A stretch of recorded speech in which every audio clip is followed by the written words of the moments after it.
प्यारे परीक्षार्थियों, मैं आप सभी का स्वागत करती हूं आपकी अपनी और फेवरेट टीचिंग परीक्षा में। मैं हूं आपके साथ मोना मैम। तो आज हमारी जेटेट यानी कि झारखंड टीचर एलिजिबिलिटी टेस्ट की फर्स्ट क्लास है। ठीक है,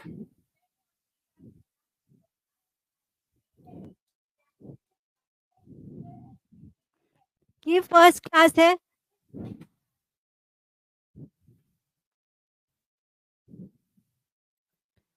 ठीक है, तो जेटेट की हमारी क्या है, आज की पहली क्लास है, शुभारंभ क्लास।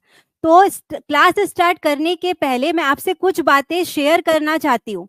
ठीक है, तो वो बात क्या है कि आपने नोटिस किया होगा कि बहुत सारे वाईटी चैनल्स में जेटेट की क्लासेस चालू हो चुकी है, लेकिन जो टीचिंग परीक्षा है, देखिए उसका जो कैलकुलेशन है कितना एक्यूरेट है कि कल आपका ऑफिशियल वेबसाइट में सिलेबस लॉन्च किया गया है और आज हमारी क्लास स्टार्ट हुई है। तो आप सिलेबस को science by TP Telegram channel है, वहां पर जाकर सिलेबस चेक कर सकते हैं और ये लिंक आपको डिस्क्रिप्शन बॉक्स में भी दी गई है। ठीक है, और क्या बात मैं आपको बताना चाहती हूँ कि जो सीटेट है, अभी तक सब लोग कह रहे थे कि ये सीटेट के लेवल की एग्जाम है, लेकिन ये सीटेट से भी हाई लेवल की एग्जाम होने वाली है। ठीक है, तो हमें ऐसी अपनी तैयारी रखना है कि जेटेट के बाद जो जेएसएससी की भी एग्जाम होगी उसका भी सिलेबस यही रहने वाला है ना। तो अगर हम जेटेट की तैयारी करते हैं तो हमारी जेएसएससी और सीटेट तीनों की तैयारी हो रही है। तो देखिए हमारे एक तीर से तीन निशाने लग रहे हैं, है ना। एक तीर से हम तीन निशाने कर रहे हैं कि एक कोर्स हमने किया और हमारे तीन एग्जाम्स की तैयारी हो रही है। ठीक है, तो चलिए हम अपनी क्लास को शुभारंभ करते हैं एक मोटिवेशन के साथ कि your first workout will be bad, your first workout will be bad, your first podcast will be bad, your first speech will be bad. यानी कि हम कुछ भी चीज अगर चालू करते हैं पहली बार तो वो क्या होती है, बैड रहती है। मतलब वो हम अच्छी तरीके से नहीं कर पाते हैं। लेकिन अगर ये हमें 100 अचीव करना है, हमारे गोल को अचीव करना है, तो हमें कहीं ना कहीं से शुरुआत करनी पड़ेगी। तो जेटेट में भी हम अभी कहाँ खड़े हैं, जीरो पर खड़े हैं। कहाँ खड़े हैं, जीरो पर। ठीक है, तो जीरो से हमें क्या बनना है, हीरो बनना है।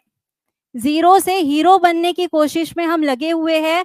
तो आप सिलेबस देखकर बिल्कुल भी निराश नहीं होंगे, बिल्कुल भी डरना नहीं है। मैं आपको वादा करती हूँ कि जो टीचिंग परीक्षा है, जो मैं हूँ, मैं आपको पूरा जो कोर्स है आपके एग्जाम के पहले कंप्लीट करा कर दूंगी और बहुत ही हम शानदार तरीके से, बहुत ही इजी ट्रिक से, बहुत सारे इजी फॉर्मूले से ये सारी चीजें कवर करने वाले हैं और हर एक चीज हम पढ़ेंगे यहाँ पे।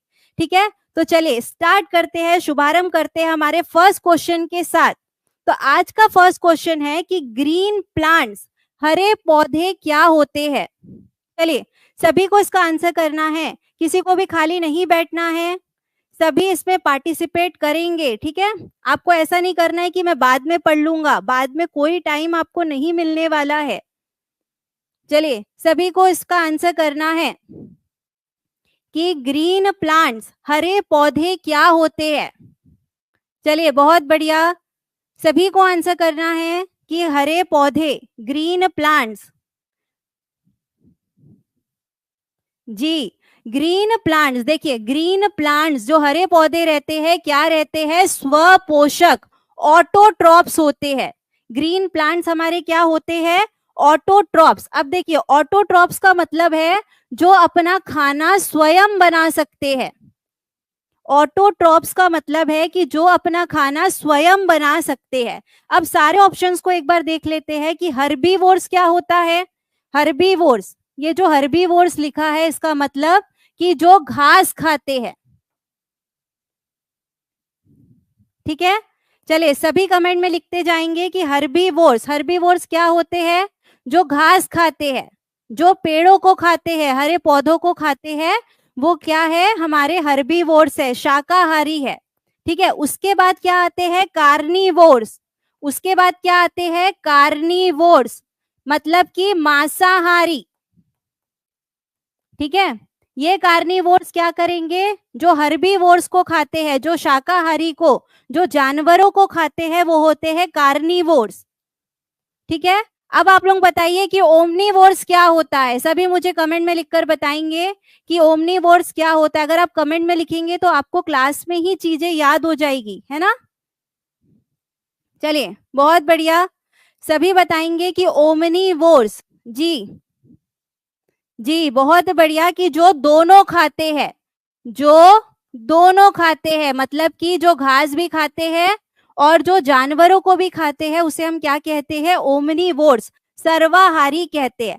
अब आपको ये पूछना है कि हिट्रोट्रॉप्स क्या होते हैं, आपको ये पता रहना चाहिए कि हिट्रोट्रॉप्स क्या होते हैं। चलिए सभी बताएंगे कि हिट्रोट्रॉप्स क्या होते हैं। हिट्रोट्रॉप्स जैसे कि ये जो हर्बीवोर्स है, ये जो हर्बीवोर्स है, जो कार्निवोर्स है और जो ओमनीवोर्स है, ये तीनों जो है किसके अंदर आते हैं, हिट्रोट्रॉप्स के अंदर आते हैं, विषम पोषी जीव के अंदर ये तीनों आते हैं। ठीक है, क्लियर है सभी को, सभी को पार्टिसिपेट करना है, क्लास से ही सारी चीजें याद करके आपको जाना है। ठीक है, अभी हम कुछ इजी लेवल के क्वेश्चंस कर रहे हैं जी, ये सारी चीजों के लिए है जी। ठीक है, क्लास से ही आपको सारी चीजें याद करके जाना है, बाद में आप देखेंगे तो नहीं हो पाएगा, बात के लिए रुकना नहीं है। ठीक है, चलिए बढ़ते हैं हमारे नेक्स्ट क्वेश्चन की तरफ। इसका सभी आंसर कर देंगे कि which of the following is used by green plants to make food. चलिए सभी को इसका आंसर करना है कि खाना बनाने के लिए हरे पौधे किसका प्रयोग करते हैं, कार्बन डाइऑक्साइड का, सनलाइट का, वाटर का, कि ऑल ऑफ द अबव का।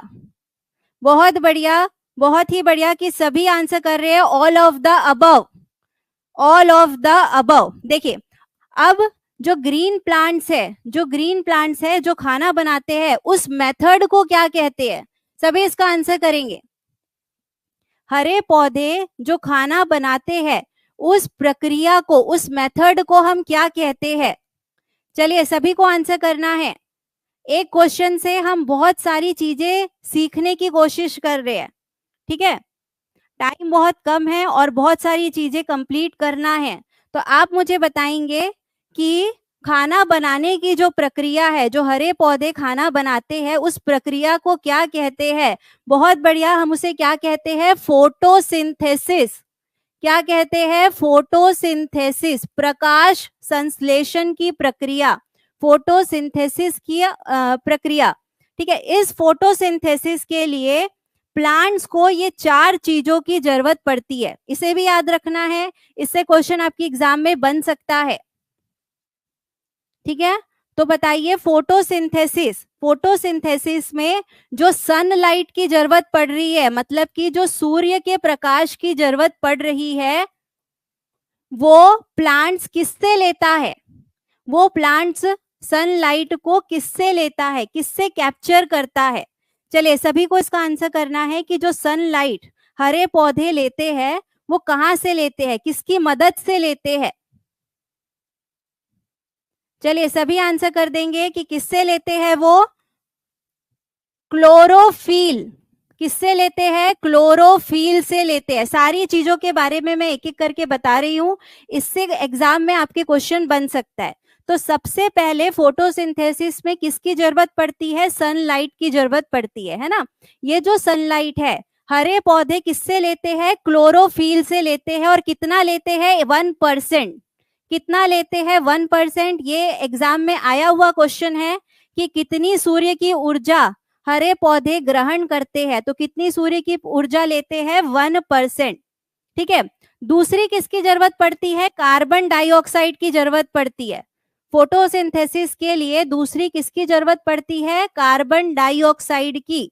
ठीक है, तो कार्बन डाइऑक्साइड अब कहां से लेता है, चलिए अब इसका आंसर सभी करेंगे कि कार्बन डाइऑक्साइड, कार्बन डाइऑक्साइड हरे पौधे कहां से लेते हैं, किसकी मदद से लेते हैं। चलिए सभी को करना है आंसर, अगर गलत भी होगा तो कोई बात नहीं, मैं यहाँ पे आपको करेक्ट करने के लिए ही हूं। कार्बन डाइऑक्साइड जो है पौधे किससे लेते हैं, स्टोमेटा से लेते हैं, रंध्र की मदद से प्लांट्स हरे पौधे जो है कार्बन डाइऑक्साइड लेते हैं। ठीक है, उसके बाद क्लोरोफिल तो हमने देख लिया। क्लोरोफिल जो है पत्तियों में जो ग्रीन पिगमेंट रहता है, हरा कलर जो पत्तियों का रहता है, वो किसके कारण रहता है? क्लोरोफिल के कारण रहता है। ठीक है, और उसके बाद वाटर और मिनरल्स जो है वो किससे लेते हैं? प्लांट्स रूट से, यानी कि जड़ों से लेते हैं। तो इतनी बातें आपको फोटोसिंथेसिस से याद रखनी है। ठीक है, कैसा भी क्वेश्चन आपके एग्जाम में बन सकता है। चलिए नेक्स्ट क्वेश्चन पे बढ़ते हैं कि रक्त में लाल रंग किसके कारण होता है? चलिए जल्दी जल्दी सभी आंसर करेंगे कि जो रेड कलर है ब्लड का, वो किसके कारण होता है?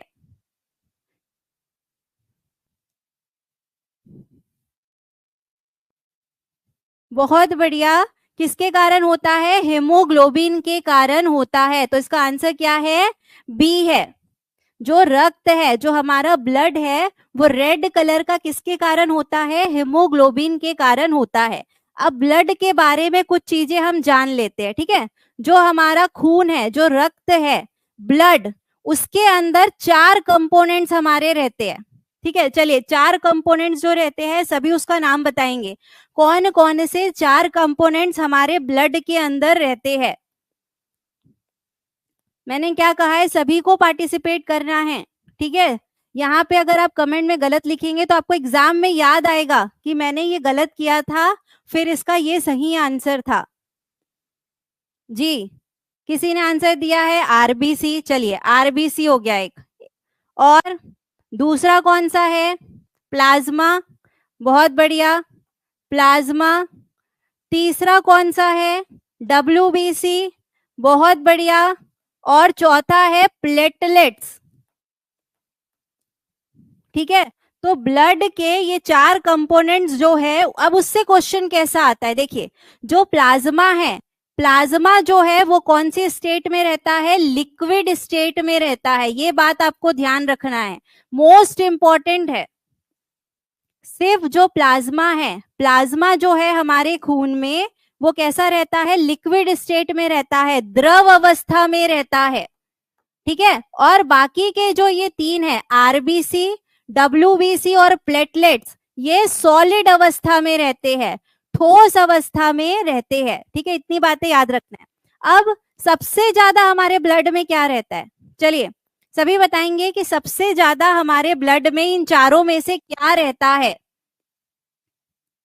सबसे ज्यादा हमारे ब्लड में, हमारे खून में क्या रहता है इन चारों में से? चलिए आंसर करिए, सभी को आंसर आना चाहिए कि हमारे ब्लड में सबसे ज्यादा जो रहता है, क्या रहता है? प्लाज्मा रहता है। सबसे ज्यादा क्या रहता है? प्लाज्मा। कितना रहता है? 55%। 55% जो है हमारे ब्लड में क्या रहता है? प्लाज्मा रहता है। दूसरे नंबर पे आरबीसी रहता है, रेड ब्लड सेल, आरबीसी। ये कितना रहता है? 45%।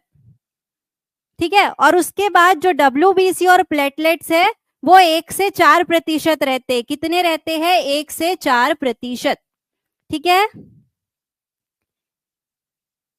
क्लियर है? अब एक बात और ध्यान रखना है कि ये जो प्लाज्मा है, ये जो प्लाज्मा है हमारी बॉडी में कहाँ बनता है? चलिए सभी इसको आंसर देखिए। एक क्वेश्चन में कितने क्वेश्चन हम पढ़ रहे हैं, कितनी चीजों के बारे में हम समझ रहे हैं। जिस भी तरीके से क्वेश्चन पूछा जा सकता है, ऐसे आपको पढ़ाया जा रहा है ना? चलिए सभी आंसर करेंगे कि प्लाज्मा हमारी बॉडी में कहाँ बनता है?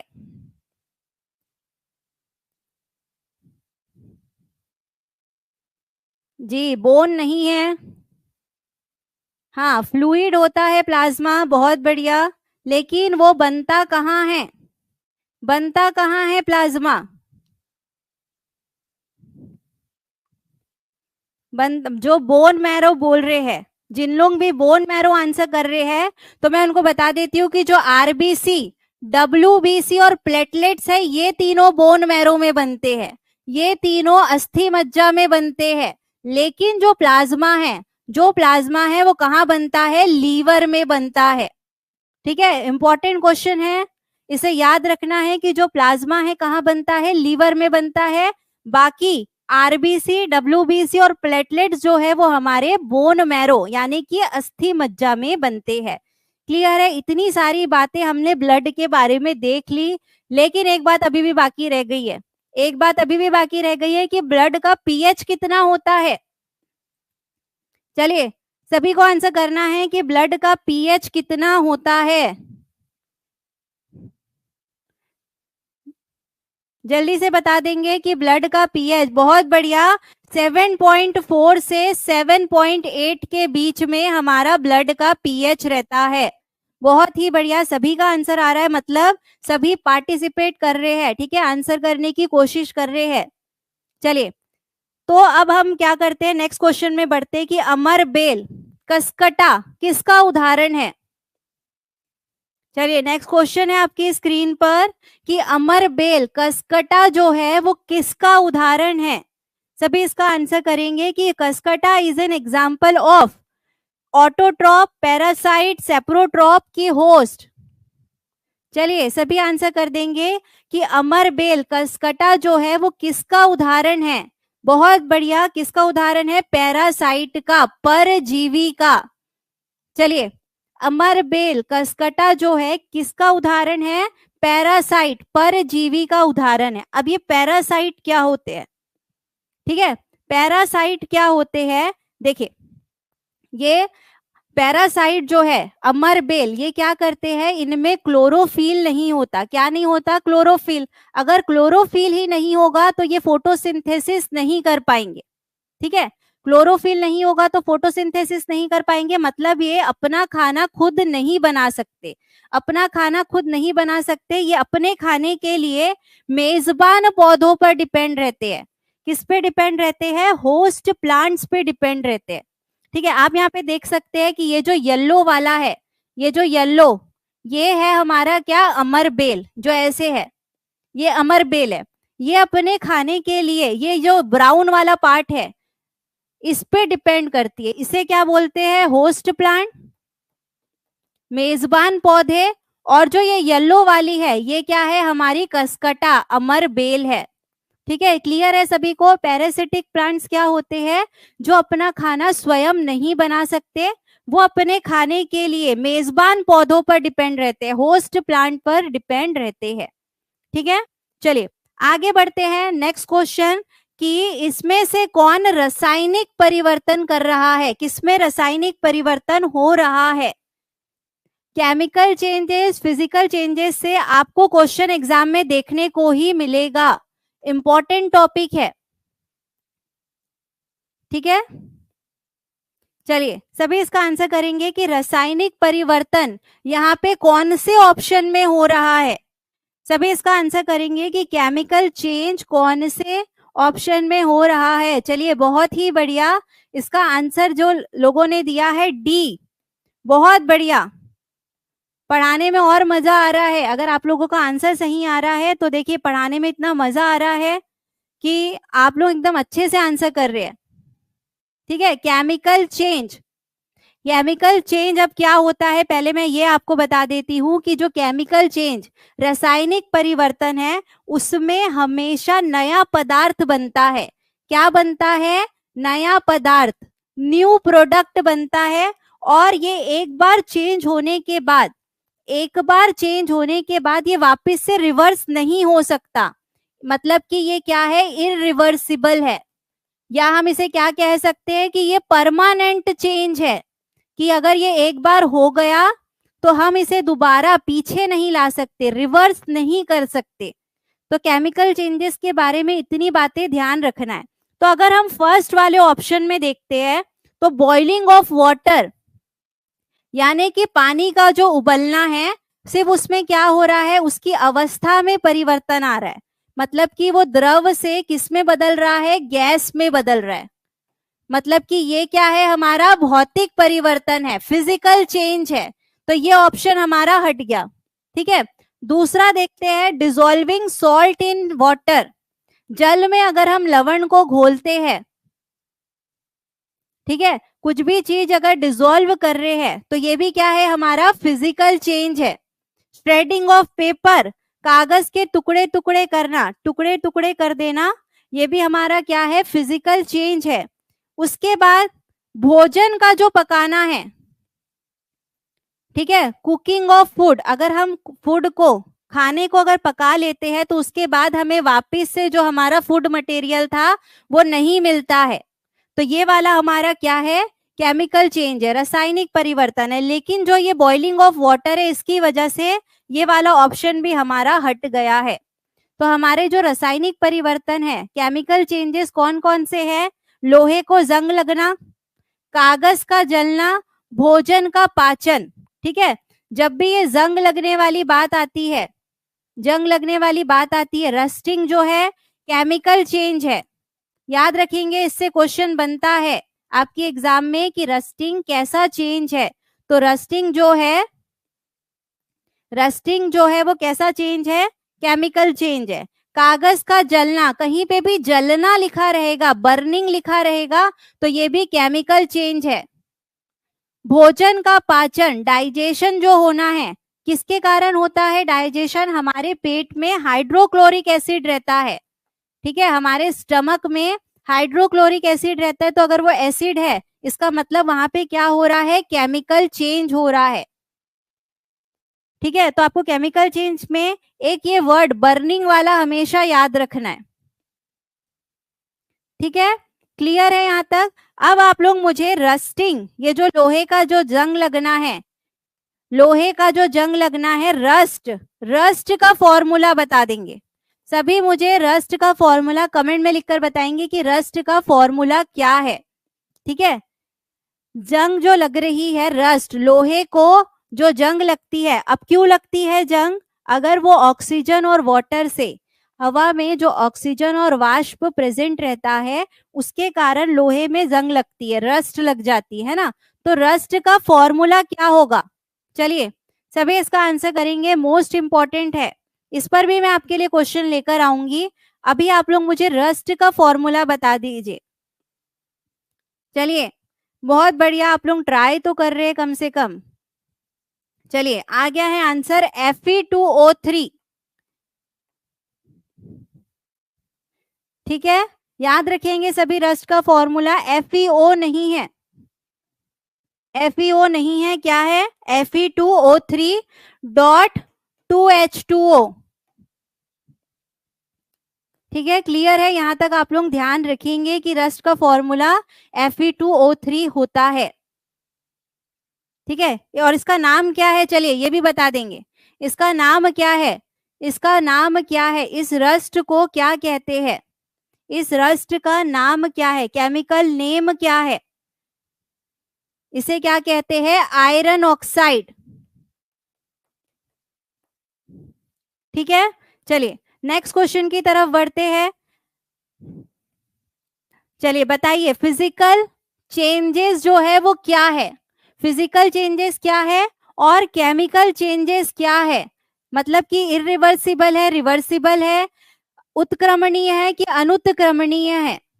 सभी इसका आंसर करेंगे कि जो भौतिक परिवर्तन है वो क्या है और रासायनिक परिवर्तन क्या है। चलिए जल्दी जल्दी सभी इसका आंसर करेंगे। तो भौतिक परिवर्तन, मैंने अब भी आपको बताया कि जो फिजिकल चेंज है, जो फिजिकल चेंज है वो क्या हो सकते हैं, रिवर्स हो सकते हैं, रिवर्सिबल है, और रासायनिक परिवर्तन है वो इरिवर्सिबल है, मतलब एक बार परिवर्तन होने के बाद वो वापस से रिवर्स नहीं हो सकता। चलिए बहुत बढ़िया, मुझे आंसर की आप सभी से उम्मीद थी। चलिए बहुत ही बढ़िया कि आंसर क्या है, इसका ए है। आगे बढ़ते हैं नेक्स्ट क्वेश्चन पे कि कौन सी ग्रीन हाउस गैस नहीं है। चलिए जल्दी जल्दी आंसर करना है कि कौन सी ग्रीन हाउस गैस नहीं है। विच of the following is not a green house gas, आपको नॉट पे ध्यान देना है। कई बार हम एग्जाम में नहीं, नॉट वर्ड नहीं देख पाते हैं, हम एग्जाम में नॉट देखना, नहीं देखना ही भूल जाते हैं, तो इस पे आपको ध्यान देना है। ठीक है, तो चलिए जल्दी से आंसर कर देंगे कि जो ग्रीन हाउस गैस नहीं है, तो बहुत बढ़िया, कार्बन मोनोऑक्साइड, कार्बन मोनोऑक्साइड जो है वो हमारी ग्रीन हाउस गैस नहीं है। ठीक है, तो कार्बन मोनोऑक्साइड का फॉर्मूला एक बार सभी लिख देंगे कि कार्बन मोनोऑक्साइड का फॉर्मूला क्या है? चलिए बहुत बढ़िया, कि कार्बन मोनोऑक्साइड का जो फॉर्मूला है वो CO है, CO2 नहीं है, यहाँ पे कंफ्यूज नहीं होना है। देखिए बहुत लोग CO2 भी कर रहे हैं, तो कार्बन मोनोऑक्साइड का जो फॉर्मूला है वो क्या है? CO है। अब ये कार्बन मोनोऑक्साइड जो है व्हीकल्स, मतलब जो हमारी कार रहती है ना, जो हमारी कार रहती है, जो वाहन रहते हैं, उससे जो गैसेस निकलती है वो होती है कार्बन मोनोऑक्साइड। ये कार्बन मोनोऑक्साइड अगर हम सूंघ लेते हैं तो हमारे ब्लड में क्या रहता है? ऑक्सीजन रहता है, ब्लड में ऑक्सीजन रहता है। तो कार्बन मोनोऑक्साइड क्या करेगा? इसकी जगह लेने की कोशिश करेगा, ऑक्सीजन की जगह लेने की कोशिश करेगा और हमारे ब्लड में ऑक्सीजन की मात्रा को कम कर देगा कार्बन मोनोऑक्साइड।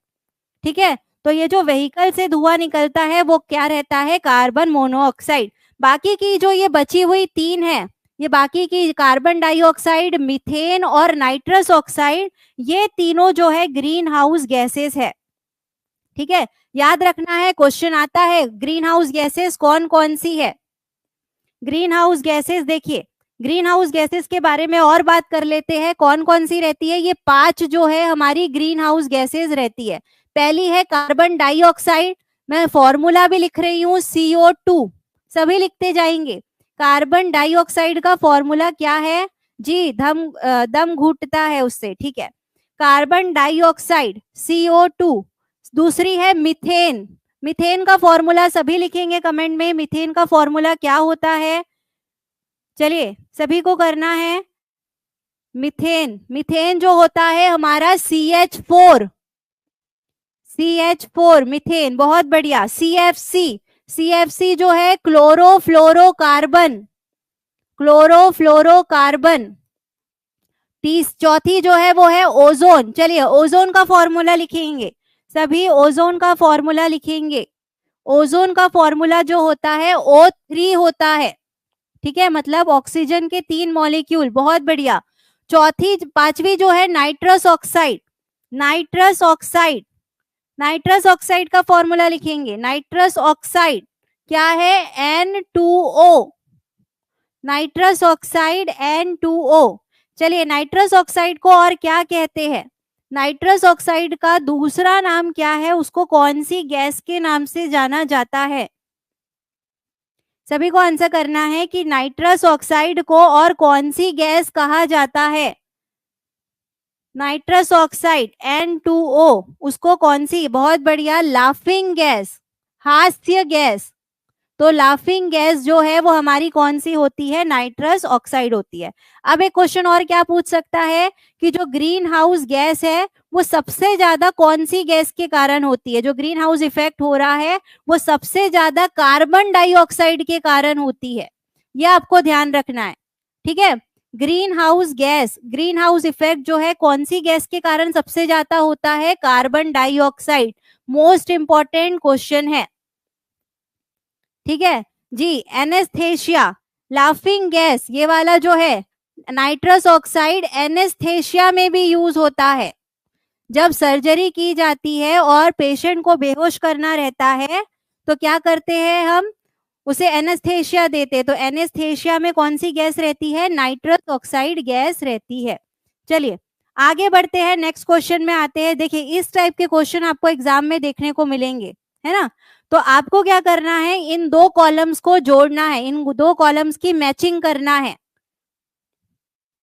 चलिए सभी बताएंगे कि आयोडीन, आयोडीन जो है वो कहाँ यूज होता है? आयोडीन, आयोडीन मतलब कि आय, कहाँ यूज होता है? तो आयोडीन जो है वो वुंड्स में, घाव पर यूज होता है। तो आयोडीन को हमने किससे मिला दिया? सेकंड से, मतलब जो ए वाला है, ए वाले को हमने सेकंड से मिला दिया, तो हमें वैसे ही हमारा आंसर मिल गया। ठीक है, आगे देखते हैं मरकरी, मरकरी मतलब कि Hg। मरकरी जो है कहाँ यूज होता है? थर्मामीटर्स में यूज होता है, तो इसको किससे मिला देंगे? थर्ड से। ठीक है, नेक्स्ट एल्यूमिनियम, एल्यूमिनियम की क्या करते हैं? फॉइल्स बनाई जाती है, एल्यूमिनियम की फॉइल्स, मतलब कि उसको फूड पैकेजिंग में यूज करते हैं। चौथी है क्लोरीन, क्लोरीन जो है वाटर प्यूरिफिकेशन के लिए, जल शोधन में यूज किया जाता है। तो इसका आंसर क्या हो गया हमारा? थर्ड। ठीक है, क्लियर है? अब आप लोग मुझे बताएंगे कि आयोडीन, ठीक है, आयोडीन कौन से कलर का होता है? जो हम घाव पर यूज करते हैं आयोडीन, वो कौन से कलर का होता है? सभी इसका आंसर करेंगे कि जो आयोडीन है वो कौन से कलर का होता है? पर्पल कलर का होता है, जो हम घाव पे यूज करते हैं। ठीक है, अब आयोडीन जो है वो क्या है? नॉन मेटल है, क्या है? अधातु है। क्लियर है? उसके बाद मरकरी, मरकरी जो है एक ऐसी धातु है, एक ऐसा मेटल है जो लिक्विड स्टेट में मिलता है, जो द्रव अवस्था में मिलता है, वो क्या है? मर्क्यूरी है। उसके बाद एल्यूमिनियम, एल्यूमिनियम भी हमारा मेटल है, धातु है। और क्लोरीन जो है वो क्या है? अधातु, नॉन मेटल है।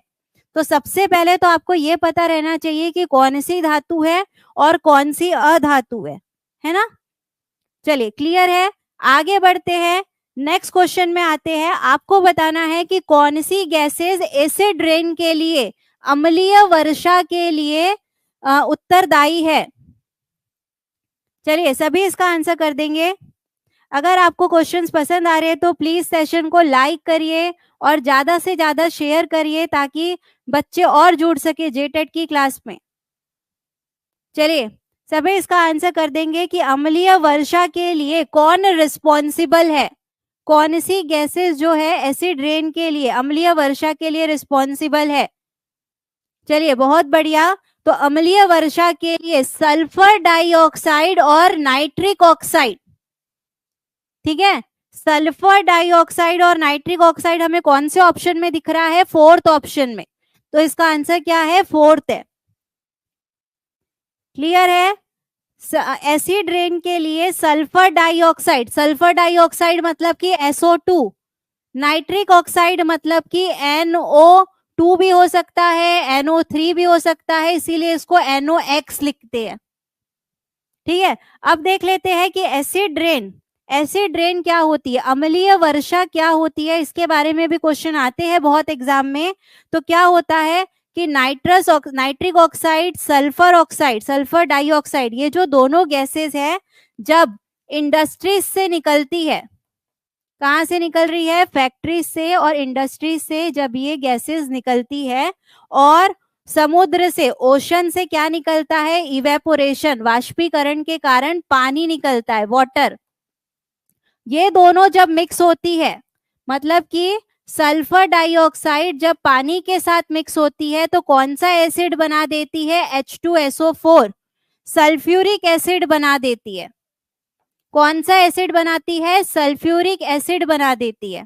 तो ये जो सल्फ्यूरिक एसिड है अब वर्षा के रूप में नीचे गिरता है, वर्षा के रूप में नीचे गिरता है, तो इसे ही हम क्या कहते हैं? अम्लीय वर्षा कहते हैं, एसिड रेन कहते हैं। फिर से एक बार देखते हैं कि फैक्ट्री से, इंडस्ट्री से sulphur dioxide gas, nitric oxide gases जो है बाहर निकलती है और वाटर से मिक्स हो जाती है और अम्लीय वर्षा के रूप में नीचे गिरती है। ठीक है, और ये कौन सी गैस, कौन सा एसिड बनाएगी? नाइट्रिक डाइऑक्साइड जब वाटर से मिलेगी तो कौन सा एसिड बनाएगी? HNO3, नाइट्रिक एसिड बना देगी।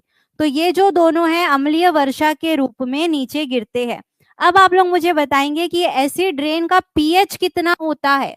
चलिए, फटाफट आंसर करना है, एकदम एनर्जी बनाए रखना है, जल्दी जल्दी सभी आंसर करेंगे कि इसका पीएच कितना होता है, एसिड रेन का पीएच कितना होता है। जल्दी जल्दी सभी आंसर करेंगे कि एसिड रेन का पीएच कितना होता है। ठीक है, देखिए, हमारा जो वर्षा का जल है, जो रेन वाटर है, उसका पीएच जो होता है वो कितना होता है? 5.6 होता है। कितना होता है? 5.6। और अम्लीय वर्षा का जो जल है उसका पीएच इससे नीचे होता है, वो ज्यादा एसिडिक रहता है, तो इसका पीएच जो रहता है 4.4 से 4.6 के बीच में रहता है। अम्लीय वर्षा, एसिड रेन का जो पीएच है 4.4 से 4.6 के बीच में रहता है। ठीक है, अब ये पीएच स्केल क्या होती है? पीएच स्केल 0 से 14 तक रहती है। कहाँ तक रहती है? 0 से 14 रहती है। ठीक है, अगर ये 7 नंबर पे है तो क्या रहता है? वो न्यूट्रल रहता है, उदासीन रहता है। जैसे हमारा नॉर्मल जो पानी है वो न्यूट्रल रहता है। अगर 7 से कम है, 0 से 7 के बीच में है, तो वो क्या है? एसिडिक है, अम्लीय है। और अगर 7 से ज्यादा है, यानी कि 7 से 14 के बीच में है, तो वो बेसिक है, क्षारीय है। तो इतना आपको ध्यान रखना है कि जो एसिड रेन है वो 7 से कम है, इसका मतलब कि उसका जो पीएच है 4.5 से 4.4, 4.5 या 4.6 रह सकता है। ठीक है, क्लियर है?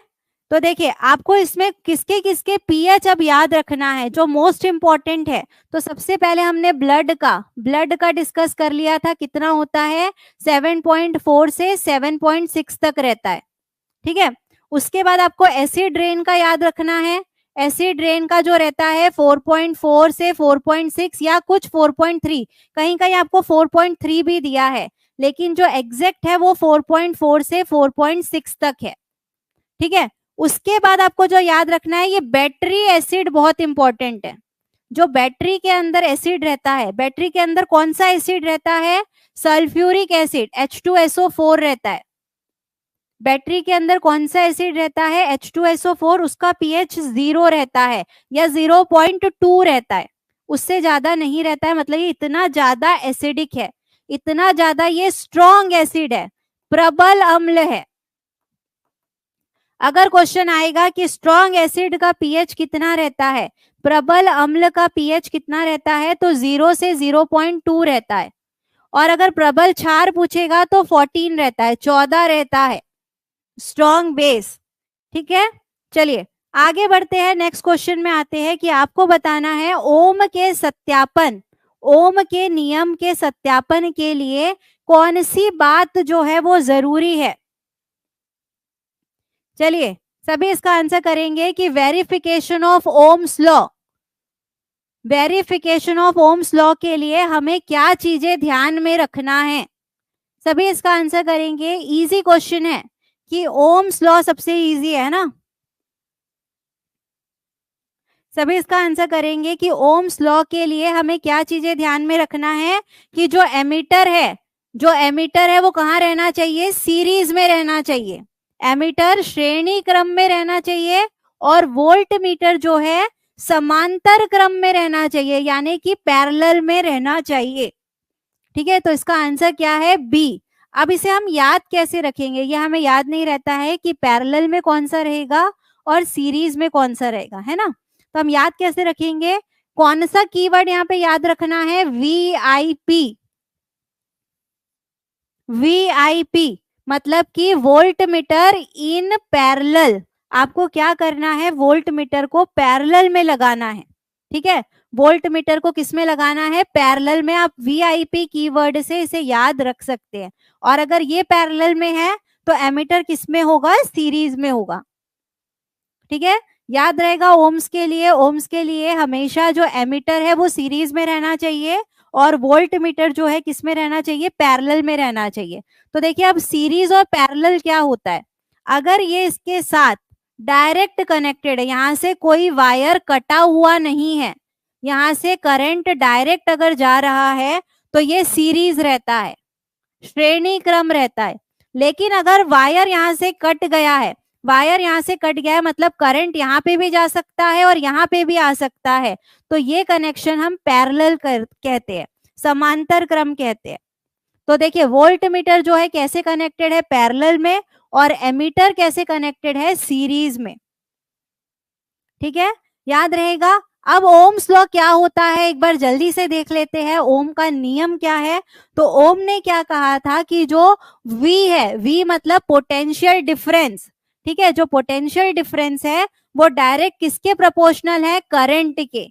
V जो है डायरेक्ट किसके प्रोपोर्शनल है? विद्युत के, करंट के प्रोपोर्शनल है। तो ये प्रोपोर्शनल अगर हमें हटाना है तो हम क्या कर देते हैं? उसकी जगह R लिख देते हैं। ये प्रोपोर्शनल अगर हटाना है तो उसकी जगह पर क्या लिख देते हैं, आर। मतलब कि ओम्स लॉ क्या बन गया हमारा, V is equal to I R बन गया। ठीक है, अब इसमें भी बहुत बार कंफ्यूजन होता है दोस्तों कि यहाँ पे V आएगा कि यहाँ पे आई आएगा कि यहाँ पे आर आएगा, इसमें भी कंफ्यूजन होता है बहुत। तो हम क्या करेंगे, इसके लिए भी एक कीवर्ड याद रख सकते हैं कि visitors, visitors in Indian railway. क्या याद रखना है आपको, विजिटर्स इन इंडियन रेलवे। ठीक है, तो विजिटर्स का V जो है वो वोल्टेज के लिए है, इंडियन का I जो है वो करंट के लिए है, और रेलवे का R जो है वो किसके लिए है, रेजिस्टेंस के लिए, प्रतिरोध के लिए है। तो V is equal to I R आपको कैसे याद रखना है, विजिटर्स इन इंडियन रेलवे से। ये भी बहुत कंफ्यूजन होता है, जिसको याद है ठीक है, लेकिन कई बार हमको एग्जाम में कंफ्यूजन होता है कि इस तरफ V आएगा कि इस तरफ I आएगा। तो आपको कैसे याद रखना है, विजिटर्स इन इंडियन रेलवे से इसे याद रखना है। ठीक है, क्लियर है ओम्स लॉ। आगे बढ़ते हैं, नेक्स्ट क्वेश्चन में आते हैं कि एक रोकने वाले के लिए वोल्टेज और करंट का जो ग्राफ है, मतलब कि V और I इन दोनों का जो ग्राफ है ओम्स लॉ के हिसाब से कैसा रहेगा। वोल्टेज और करंट के बीच का जो ग्राफ है वो ओम्स लॉ के हिसाब से कैसे रहने वाला है, आपको इसका आंसर करना है कि वोल्टेज और करंट का जो ग्राफ है वो कैसा रहेगा। चलिए, बहुत बढ़िया, कैसा रहेगा, स्ट्रेट लाइन का रहेगा। कैसा रहेगा, ऐसा स्ट्रेट लाइन का रहेगा जो ओरिजिन से पास करेगा। ओरिजिन मतलब क्या होता है, जीरो, जीरो। ठीक है, तो इसका आंसर क्या है, सी है कि ओम्स लॉ का जो ग्राफ है वो कैसा रहने वाला है, straight line passing through origin. ठीक है, देखिए देख लेते हैं एक बार ग्राफ कैसा है। देखिए इसका जो ग्राफ है वो कैसा है, ऐसा स्ट्रेट लाइन का है ना। ग्राफ कैसा है, स्ट्रेट लाइन का है, और कहाँ से चालू हो रहा है, जीरो से चालू हो रहा है, ओरिजिन से चालू हो रहा है। अब इसका मतलब क्या है, हमने ये तो पढ़ लिया कि ग्राफ जो है वो स्ट्रेट लाइन का रहने वाला है, लेकिन इसका मतलब क्या है, स्ट्रेट लाइन आया कैसे है। तो हमने क्या फॉर्मूला देखा था कि V is equal to I R. इसका मतलब हम जैसे वोल्टेज इंक्रीज करेंगे, वोल्टेज को जैसे जैसे बढ़ाएंगे, करंट भी वैसी वैसी बढ़ेगा, सेम टू सेम। ठीक है, जितना हम वोल्टेज बढ़ाएंगे वैसे ही मात्रा में करंट भी बढ़ेगा, इसीलिए ये क्या है, स्ट्रेट लाइन है। तो देखिए जब करंट 0.1 था तो वोल्टेज, वोल्टेज कितना था, 0.4 था। हमने जैसे ही करंट को बढ़ाया 0.2 करा तो वोल्टेज भी कितना हो गया, 0.8 हो गया। मतलब ये यहाँ से कहाँ आ गया, यहाँ पर आ गया। तो जैसे जैसे वोल्टेज को इंक्रीज कर रहे हैं करंट भी इंक्रीज होता है, इसीलिए कैसा आता है, स्ट्रेट लाइन, एक सीधी रेखा आती है। ठीक है, क्लियर है। ओम्स लॉ, ओम्स लॉ में हमने दो तीन बातें आज देखी है कि ओम्स लॉ का फॉर्मूला होता है V is equal to I R, visitors in Indian railway.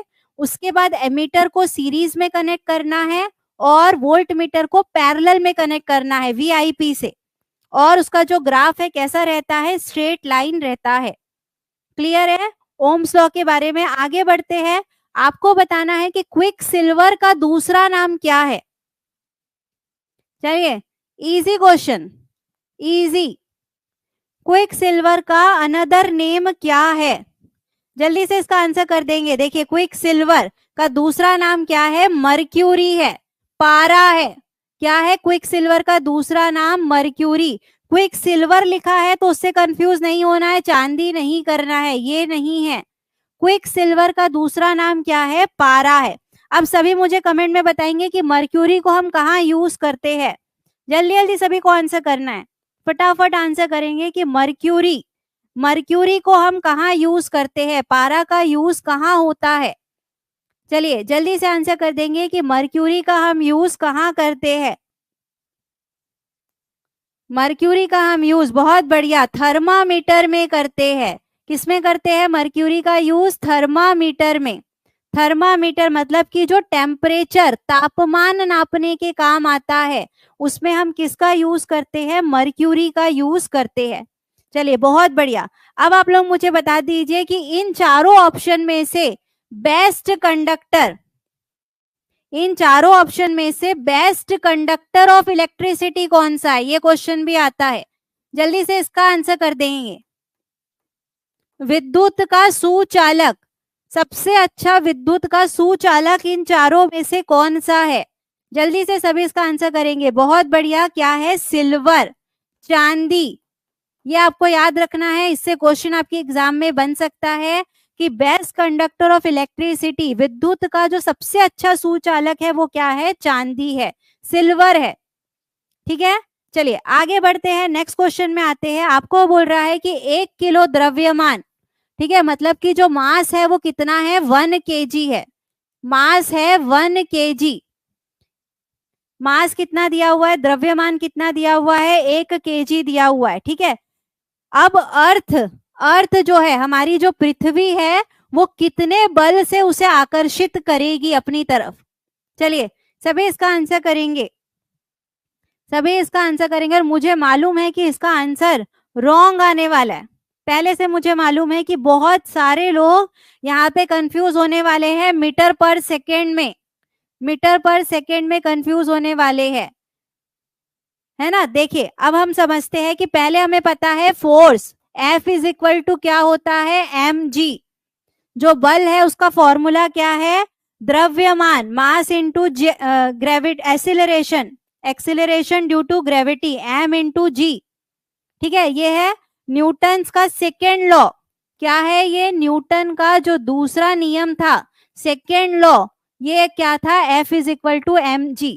तो F is equal to mass हमें कितना दिया हुआ है, द्रव्यमान 1 किलोग्राम दिया हुआ है, 1 केजी। और ये जो g की वैल्यू रहती है, गुरुत्वीय त्वरण जो रहता है वो कितना रहता है, 9.8 रहता है।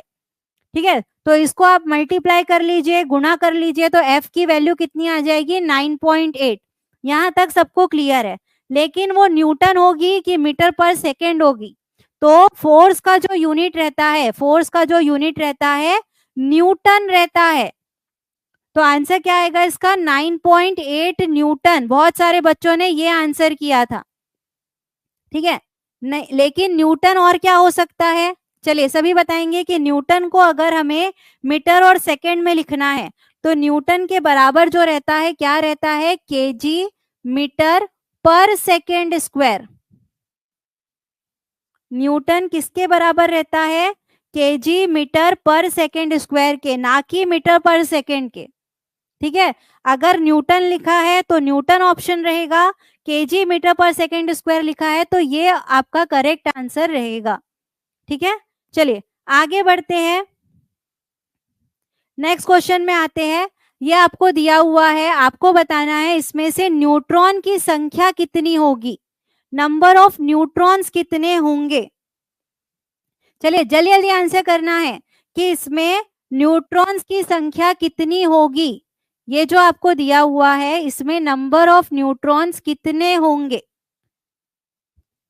चलिए बहुत बढ़िया, 12 होंगे। कितने होंगे, 12 होंगे। अब वो कैसे होंगे, ये हम एक बार देख लेते हैं कि नंबर ऑफ न्यूट्रॉन्स अगर निकालना है, नंबर ऑफ न्यूट्रॉन्स अगर आपको निकालना है, न्यूट्रॉन की संख्या अगर आपको निकालनी है, तो आपको क्या कर देना है, एटॉमिक मास, मतलब कि द्रव्यमान में से एटॉमिक नंबर को घटा देना है।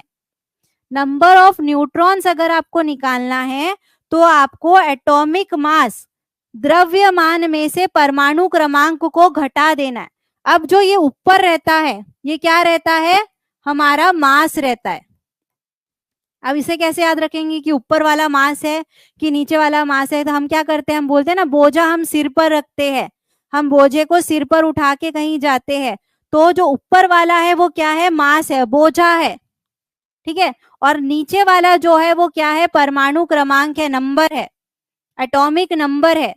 ठीक है, तो हम क्या कर देंगे, इन दोनों को घटा देंगे। 23 में से 11 को अगर हम माइनस कर देंगे तो नंबर ऑफ न्यूट्रॉन्स कितने आ जाएंगे, 12। तो ऐसे आपको नंबर ऑफ न्यूट्रॉन्स निकालना है। नंबर ऑफ न्यूट्रॉन से भी क्वेश्चन आते हैं। ठीक है, मास में से क्या कर देना है, एटॉमिक नंबर को आपको घटा देना है। चलिए आगे बढ़ते हैं, नेक्स्ट क्वेश्चन पे आते हैं। आपको बताना है कि किसका पीएच 7 से ज्यादा है। चलिए सभी इसका आंसर कर देंगे कि किसका पीएच जो है 7 से अधिक है, 7 से ज्यादा है। जल्दी जल्दी आंसर करना है।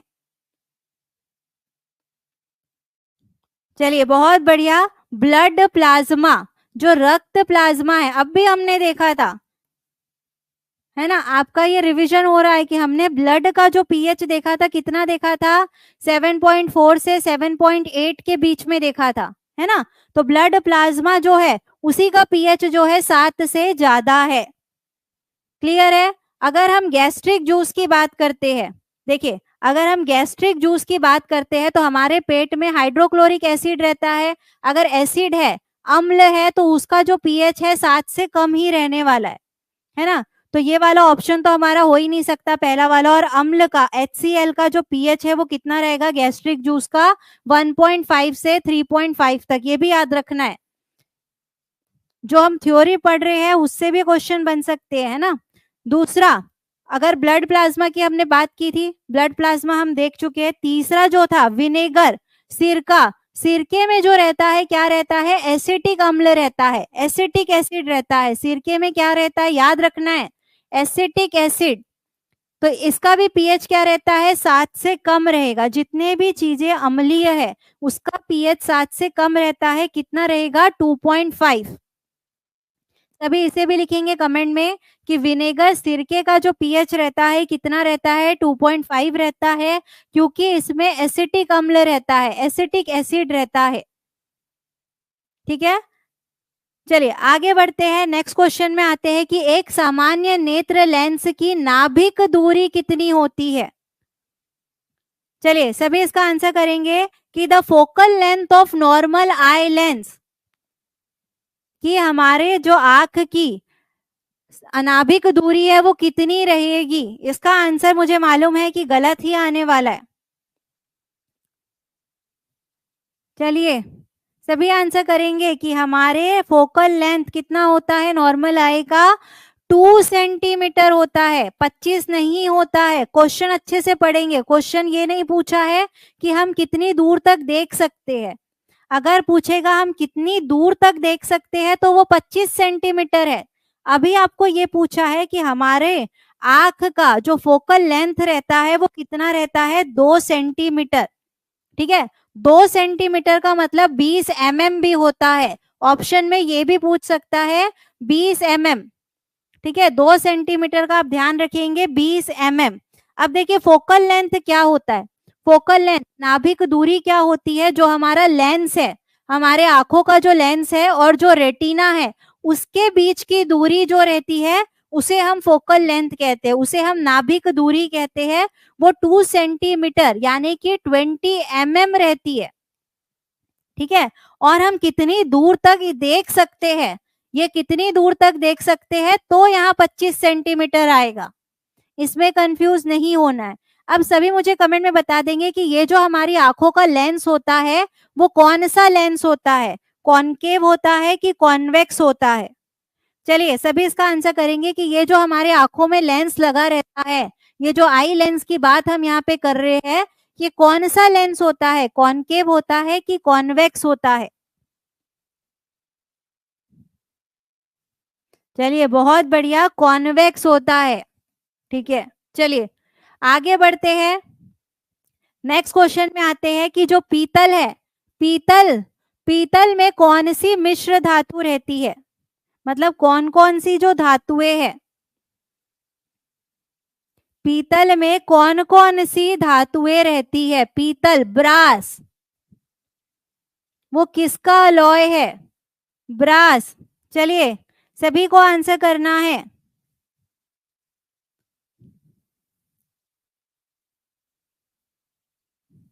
चलिए बहुत ही बढ़िया, किसका रहता है। चलिए मैं आपको एक बताती हूँ पहले ट्रिक। पीतल, पीतल को आप कैसे याद रखेंगे, पिताजी से। कैसे याद रखना है, पिताजी। तो पी से क्या हो गया, पीतल, ता से हो गया तांबा, और जी से हो गया जिंक। तो देखिए पीतल में क्या रहता है, तांबा और जिंक रहता है। ठीक है, तो तांबा और जिंक, जिंक मतलब ही जस्ता होता है, जिंक मतलब ही जस्ता होता है, तो तांबा और जस्ता हमें कहाँ दिख रहा है, इसमें दिख रहा है, तांबा और जस्ता, कॉपर एंड जिंक। ठीक है, तो इसका आंसर क्या है, बी है। तो आपको ये ट्रिक याद रखना है। ठीक है, तो जिन्होंने भी पेड क्लास ली है उनको सारी ट्रिक्स पता होगी, मैंने ये आपको एलॉयज वाले चैप्टर में कराया है ना। चलिए, तो पीतल का आप कैसे याद रखेंगे, पिताजी से याद रखेंगे।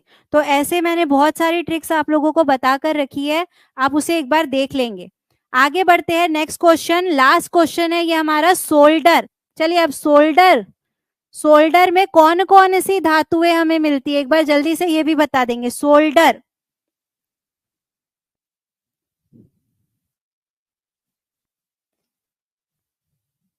सोल्डर, अब देखिए सोल्डर को हिंदी में कहते हैं टाका। क्या कहते हैं, सोल्डर को हिंदी में टाका कहते हैं। जल्दी जल्दी सभी बता देंगे कि सोल्डर को हमने कैसे याद किया था, सोल्डर टाका, हमने क्या याद किया था कि लेटाकर, लेटाकर टाका लगाया जाता लेटाकर टाका लगाया जाता है ना, ये याद किया था। टाका, टाका मतलब सोल्डर में क्या रहता है, लेटा, ले से क्या हो गया, ले से क्या हो गया, लेड हो गया, सीसा, और टा से हो गया टिन, टा से हो गया टिन, लेड और टिन, सीसा और टिन कहाँ दिख रहा है हमें, फोर्थ ऑप्शन में दिख रहा है। ठीक है, तो इसका सही आंसर क्या है, डी है। तो अगर आपको क्वेश्चंस पसंद आए हैं तो वीडियो को लाइक और शेयर करिए, और अगर आपने अभी तक टीचिंग परीक्षा चैनल को सब्सक्राइब नहीं किया है तो जल्दी से सब्सक्राइब कर दीजिए और बेल आइकन दबा दीजिए, ताकि आपको और भी क्लासेस की नोटिफिकेशन मिलती रहे। तो हम मिलते हैं अब नेक्स्ट क्लास में, तब तक के लिए सभी को बाय। ठीक है, thank you, take care and all the best आपकी तैयारी के लिए। चलिए, क्लास को एंड करते हैं।